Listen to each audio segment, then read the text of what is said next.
Hello again, Gooners! Yes, it's the loose cannon on the road. Well, it's not quite a road, is it? But it's certainly not the caravan that you're more accustomed to. This seems luxurious in comparison. It's almost as if I spent the entire Arsenal transfer budget on some change of scenery. But the league table hasn't changed in terms of scenery, has it? I mean, we're still in fourth. Let's get over that defeat, heavy defeat against Everton. It's a bit of a choker. I didn't really see it coming. I saw a defeat, but I didn't see a heavy defeat ahead. Um, and again, had we played with Oxlade-Chamberlain from the start, who knows? Could have been slightly different. I'm not too sure though. I still think we might have got beaten on the day, or beat, as Jamie Redknapp said. That's football parlance for you. No need to say beaten when you can say beat. But felt pretty. Yeah, I mean, I can't even. I'm starting to get lost for words with this team. That's probably part of the reason why I haven't been vlogging so much as before, because the disappointment is setting in as the season continues. Initially, yeah, I had high hopes for this season. I thought we'd finish third. Now I'm going to settle for fourth, obviously. An FA Cup would be nice, but even that seems out of the question with the way the team are playing. It's not good to watch, is it? I mean, when you go through the team, who actually played well? The commentators kept saying Sanya had a great game, but did he really? Or was he that good? I mean, I've seen him playing terribly in the last, not the last couple of games, but before that, he was throwing the ball to opposition players almost as if he didn't care. Of course, I'm not accusing him of that, but then again, he is out of contract, and the same applies to Wenger, obviously, and I don't think that's a good thing. When you've got a manager who's going to be out of contract quite shortly, and there are doubts about his future, it does affect the way the players perform. They just don't want to do it when they know there's every possibility a new manager might come in and things might change. So it's almost like their efforts don't matter anymore. I don't really know. I'm not inside the players' heads, but I can tell you that motivationally it does have some effect, and it's been proven in the past. So it's not just an Arsenal phenomenon. It's a football phenomenon, if anything. And not only that, of course, it's the FA Cup. The fact that the FA Cup semi-final is at Wembley, I think that's affected the players a lot, and I think because of that some have gone through the motions. And ironically, the player who never goes through the motions, he always gives his all, is Matthew Flamini, and he's going to be absent for that semi-final and plus one other game against West Ham, purely because he picked up a yellow card, perhaps being overcommitted. Having said that, I've got to say that he didn't play at his best at all against Everton. He was rather disappointing, to say the least. Um, in fact, I'd say that was Flamini's worst ever Arsenal game. Wasn't that terrible though? He was by far a long way from being the worst Arsenal player on the pitch. So there were plenty of contenders for that. I don't know. I'm not even going to pick on the players I normally pick on. Like Rosicky, I don't think it was too bad. Not great, but I don't expect miracles from him. But he was okay. He's just not going to run back. He's not going to tackle back. He will give away a couple of fouls. He didn't give away that many that I noticed. So I wasn't particularly disappointed with him. Podolski, yeah, he's good for shooting on goal, isn't he? I mean, that's what he's got in his locker. But aside from that, what does he contribute? You might argue that's quite a lot if he actually scores goals. But if he's played in the wrong position, is he going to score goals? I tend to think he won't. Not enough anyway. And Giroud, of course, he's scored enough goals. When you looked at his stats, I think, yeah, Sky Sports flagged it up. They said Lukaku he's getting all the praise, and yet at that period in time when they were actually doing the statistics, Lukaku had scored one less goal than Giroud. Obviously, that's a bit different now since the Everton game, but yeah, looking at it from that perspective, you have to say Giroud has hardly been a failure. Far from it. I don't, and obviously he gets taken off in a lot of games. He doesn't play the full 90 minutes. So looking at his goal tally, even just in the league alone, it's not too bad. It's a goal every other game, near enough, just below that. So yeah, looking through the team, Sanya, as I said before, I didn't think he played that well, but not that badly compared to some games that I've seen. The defence as a whole, as a unit, they're not looking strong at all. Since Koscielny got injured and now Gibbs is out, we just look like a team of strangers, really. I feel really disappointed saying it because I really like Monreal a lot as a player. I think he's got a lot to offer, but right now it's not working. It's like the chemistry is not working. There are too many strange things going on at Arsenal that I just can't get my head around, and I can't explain. When you think about some of the defeats have been particularly heavy, particularly against the stronger teams, and a lot of people have said conceding something like 20 goals against the other teams up the top. That's a ridiculous number to be letting in, and it really is beginning to look like we can't turn it around. Now, obviously, on the plus side, Rambo's fit again, and he looked pretty sharp when he came on as a sub. Sonogo didn't look like he was going to make any impact, but you can't expect players to come on as substitutes.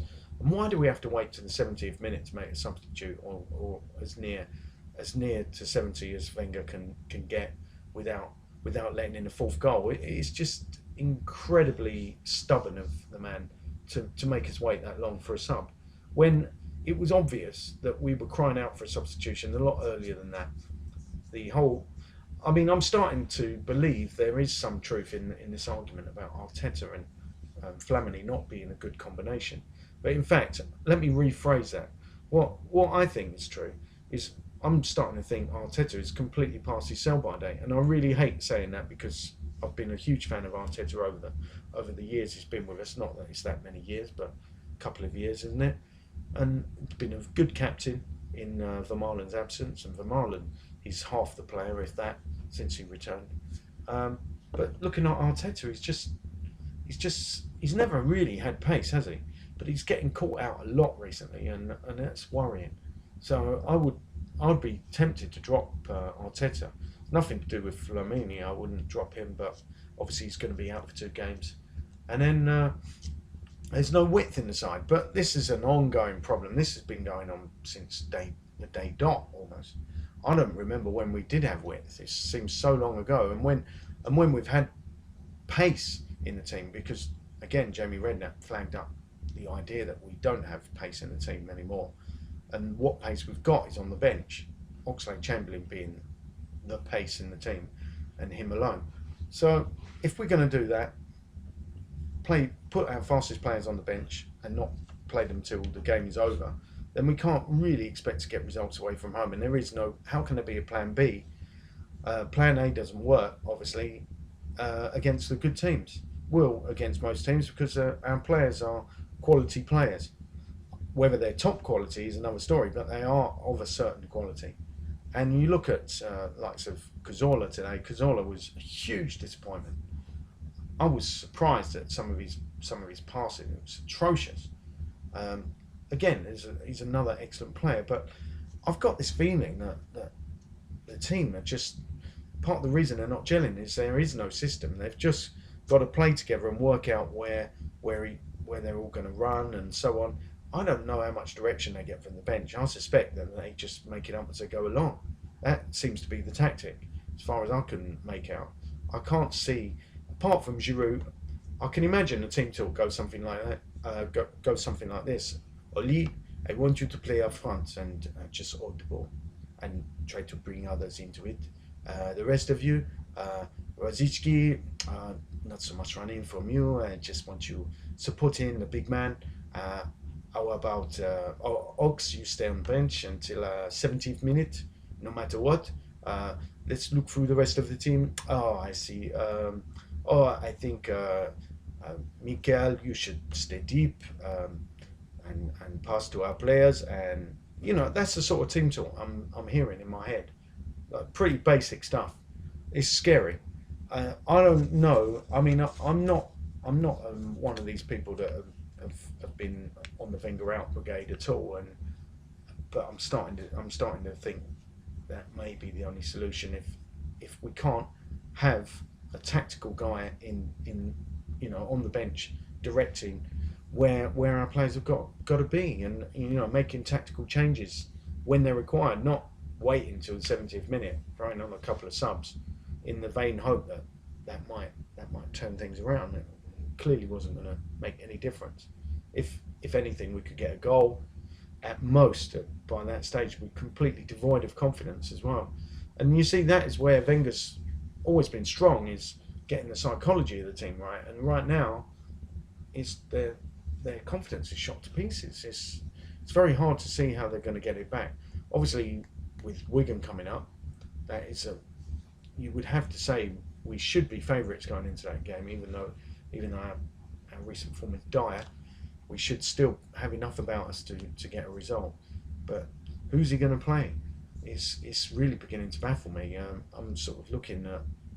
I just think that how can we not even have a back four that gels when Vermaelen has played quite a lot with Mertesacker, but they're like a couple of strangers. They're like a couple of guys who never ever met each other before.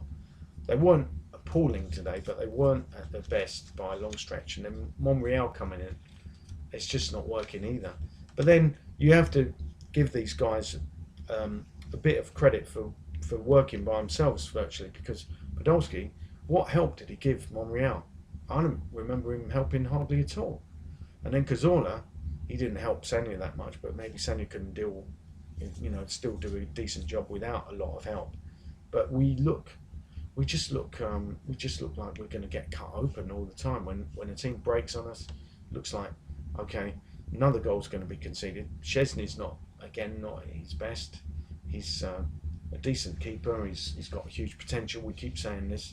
When are we going to see the real deal?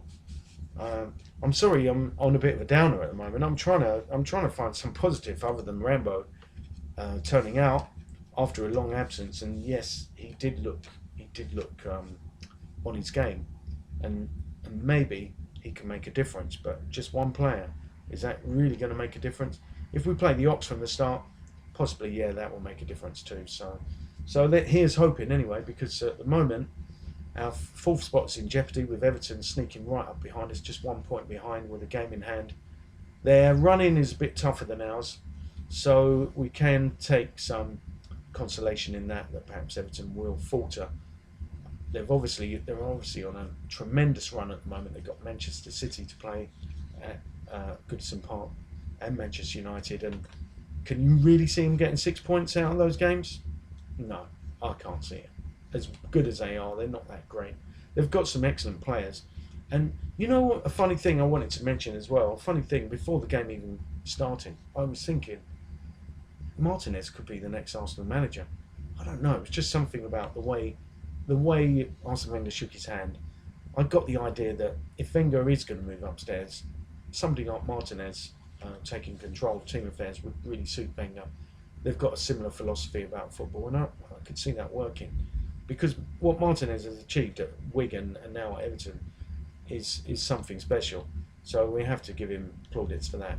And some of the players he's got there as well are really, really impressed with. Coleman, have been for a long time, the right back. Love to see him come to Arsenal. So quite honestly, I'd like Martinez to come in because I would like us to sign some Everton players. Barkley, who's had a bit of stick in some Arsenal websites for perhaps being slightly overweight, he still looks a quality player to me, although he started from the bench, came on and made a big difference. So yeah, there's plenty of players. I'm trying to think who wouldn't I want from the Everton team. Maybe that's easier, because our team really don't. They look quite lethargic. They're tired, and they're old. Let's be honest. Our average age has shot up a lot lately, and they're not ancient, but they're aging. And without that discipline, we're not going to get the best out of our team, and we have very little discipline. And I'm really starting to wonder if Wenger has completely lost the plot. I mean, I saw something on the web that really shocked me. He reckoned that players, not Arsenal players, but some players are. I mean, this has got to be an April Fool's joke, surely, but it's from April the 6th. This story. He said players are suffering injuries because they're taking drugs to sort out their hair. I mean, have you ever heard anything so ridiculous? I mean, if maybe I should have been taking those drugs myself, but I'm very anti-drugs, and anyone who knows me would vouch for that. But yeah, despite having long hair, it doesn't mean that you're pro-drugs. Far from it.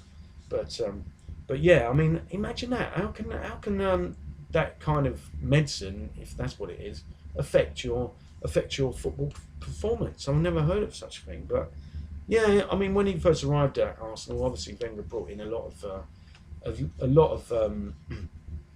kind of new techniques, new medical techniques. The players were injecting vitamins into their bloodstream apparently, and that did them a world of good. You wouldn't think so, would you? But creatine, there's it's got pros and cons, I understand, but the pro is that you end up extending your footballing career. When you look at Lee Dixon, Tony Adams, uh, Nigel Winterburn, Ian Wright was taking creatine as well, I think. All those players extended their careers, and largely thanks to Wenger. But now, when you're looking at this bunch, it's an even playing field now, because all the other clubs have caught up with Wenger and all his techniques. They're all been publicised. There are no secrets. He's got nothing to bring to the party anymore. And again, I hate saying it. I know I'll get flack from anyone that's what do they call them, the I love Arsene Wenger and trust in Wenger brigade. I know all those people are gonna be annoyed about what I'm saying, but I'm really starting to think it's time he moved upstairs and brings in Martinez. So yeah, it's just a feeling. I'm not saying I'm right. I'm not saying I'm right at all, but we need to do something. But not before the Wigan game. We need to hold on and not panic for now, because obviously I'm upset about this most recent setback, not expecting it to be 3-0. And I suppose it's just the number of heavy defeats has now taken its toll on me. So I haven't had many jokes to throw at you, and I can't even say any more than that. So until the next time, I hope next time I speak to you, it's going to be on a lighter note. It might even be on a high note, like something like that. Until the next time, up the Gooners.